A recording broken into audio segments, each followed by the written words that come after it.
জিয়া আন্ত থানা football tournament 2025 Dhaka মহানগর উত্তরের আয়োজনে 26টি থানার প্রথম পর্বের খেলাটি অনুষ্ঠিত হয়েছে।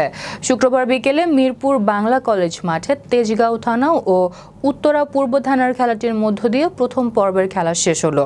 এ খেলায় প্রধান অতিথি হিসেবে উপস্থিত ছিলেন ঢাকা মহানগর উত্তরের জাতীয়তাবাদী দলের আহ্বায়ক আমিনুল হক। বিশেষ অতিথি হিসেবে উপস্থিত ছিলেন ঢাকা মহানগর উত্তরের বিএনপির সদস্য সচিব মোস্তফা জামাল। আরও উপস্থিত ছিলেন ঢাকা মহানগর উত্তরের যুগ্ম আহ্বায়ক ও টুর্নামেন্ট পরিচালনা কমিটির প্রধান সমন্বয়ক আক্তার হোসেন ও জাহেদ পারভেজ চৌধুরী। অন্যান্যদের মধ্যে উপস্থিত ছিলেন উত্তরা পূর্ব থানার আহ্বায়ক শাহ আলম ও তেজগাঁও থানার ভারপ্রাপ্ত আহ্বায়ক ইঞ্জিনিয়ার মিরাজ উদ্দিন হায়দার আরজু। খেলাটি পরিচালনা করার পূর্বে প্রধান অতিথির বক্তব্যে আমিনুল হক বলেন, খেলার মাধ্যমে যুব সমাজকে সুস্থ ধারায় ফিরিয়ে আনতে হবে, সেই সাথে সমাজের মাদকাসক্তিকে নির্মূল করতে হবে। খেলা মানব সমাজের একটি বিনোদনের ও মনোবিকাশে প্রধান মাধ্যম। এই খেলায় সমাজকে একটি স্বাবলম্বী ও আনন্দময় জীবন দিতে পারে।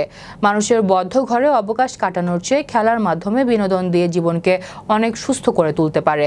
বিএনপির ভারপ্রাপ্ত প্রেসিডেন্ট তারেক রহমান এসব কথা বলেছেন।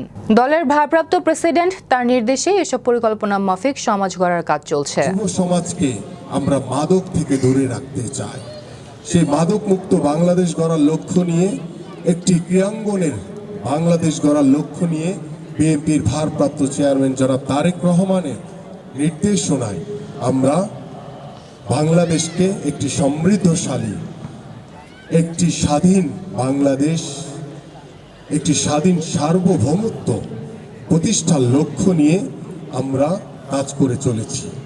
এবং সেই কাজ করার জন্য সবচেয়ে বেশি যেটি দরকার সেটা হচ্ছে ঐক্য।